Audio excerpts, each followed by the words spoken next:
aku nggak ada kayak ya ampun kenapa kok hidupku begini, enggak.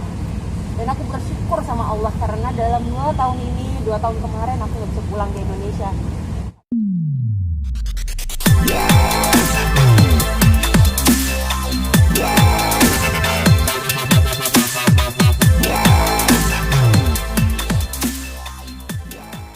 Gak susah. Selama 2 tahun ini semua orang sulit gitu, sulit cari duit, sulit bekerja, ada yang lebih susah lagi kehilangan orang-orang yang dicintai, dianya sendiri juga harus berjuang karena mungkin dianya juga sakit gitu. Jadi kayaknya aku tidak ada komplain, aku nggak ada kayak ya ampun kenapa kok hidupku begini, enggak.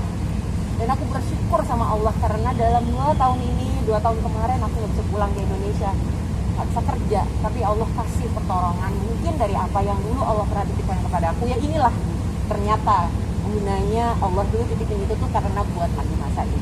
Jadi aku bersyukur. Kenapa suka menolak untuk menerima donasi sih?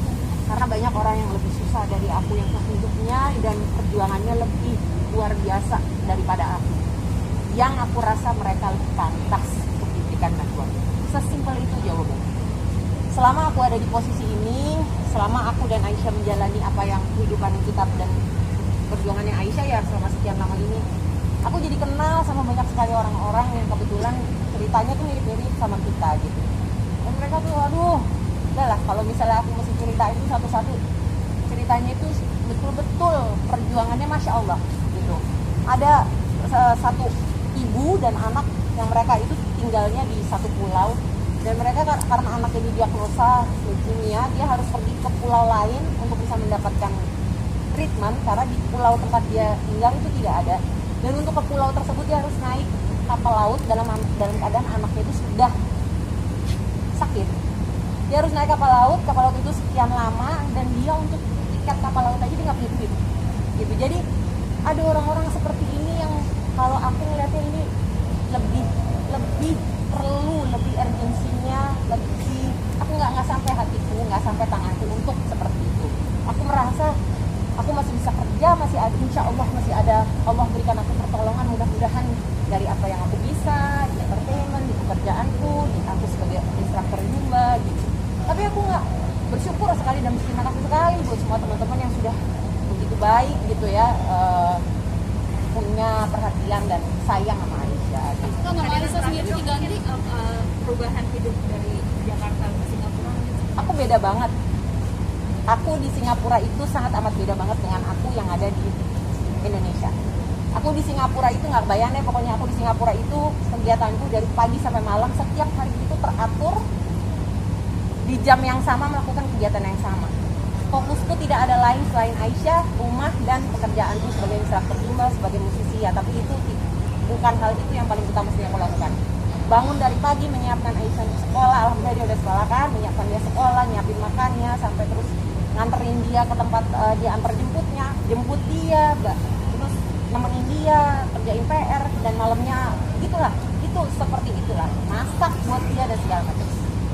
Itu beda banget sama kehidupan aku di sini setiap aku di sini gitu. Jadi nggak apa-apa, aku menikmati banget di sana, di Singapura juga aku menikmati banget peran aku, betul-betul istilahnya ya betul-betul menjadi seorang ibu, apa ya, bisa dibilang ibu rumah tangga ya di sana ya, yang benar-benar hanya ngurusin rumah dan ngurusin anak gitu, yang ngurusin diri sendiri juga, ngurusin pekerjaanku gitu. Tapi mostly aku menghabiskan waktu gitu. Tapi di sini aku pekerjaannya ya prioritas akan menghabiskan mayoritas dari waktuku dalam sehari. Berarti belum ada kepikiran untuk mencari pasangan lagi ya Kak ya? Belum kepikiran untuk mencari pasangan lagi ya Kak ya? Kalau sekarang bukannya belum kepikiran, aku selalu percaya bahwa soal-soal kayak gitu tuh Allah pasti sudah aturkan. Dan aku bukannya nggak mau, aku serahkan kepada Allah gitu. Hidup sendiri aku merasakan, hidup sendiri selama sekian lama ini itu nggak mudah. Jadi kalau memang Allah tetapkan untuk menjadi kebaikan untuk aku bisa akhirnya menikah lagi, ya tentunya itu kalau Allah berkenan menjadi baik pasti insya Allah itu yang terbaik gitu. Jadi saat ini memang prioritasnya belum ke situ, waktunya, tenaganya belum ke situ. Tapi apakah kalau ditanya apakah ingin menikah lagi, ya boleh lah. Tapi kalau misalnya saya sendiri nanya sama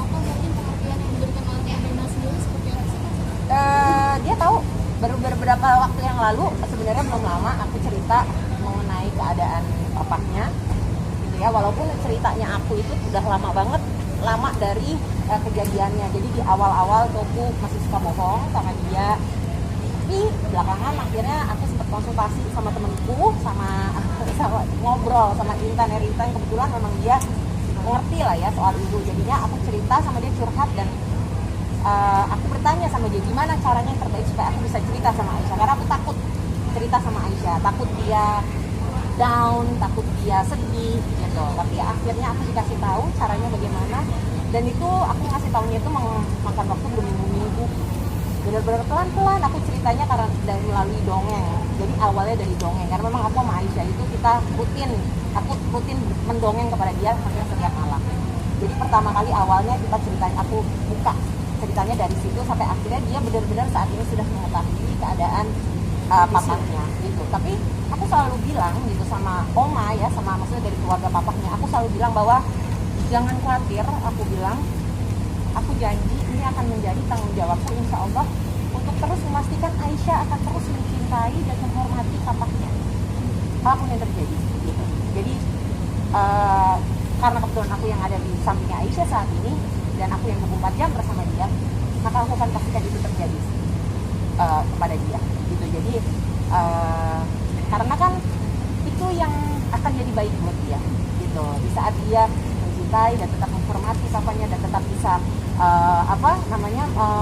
ya tetap merasa bahwa papanya juga mencintai dia, dan itu adalah tanggung jawab aku karena aku yang satu komunikasi sama dia gitu. Coba reaksinya mungkin seperti apa sih? Itu reaksinya alhamdulillah cukup lancar, cukup smooth, cukup baik-baik aja, walaupun dia kaget, tapi alhamdulillah nggak sampai ke reaksi yang kita tidak inginkan. Karena ya itu tadi, buat aku ngomong gitu tuh Mbak, itu benar-benar aku berminggu-minggu prosesnya. Jadi dari awal aku ngomong apa sampai akhirnya aku gimana, ada kali hampir sebulan hanya untuk proses dari awal sampai akhirnya aku kasih tahu dia. Jadi udah di build banget sehingga pada saat dia tahu dia nggak terlalu ada menunjukkan reaksi yang kita tidak inginkan. Nama Aisyah mungkin diganti Kak? Iya, karena ide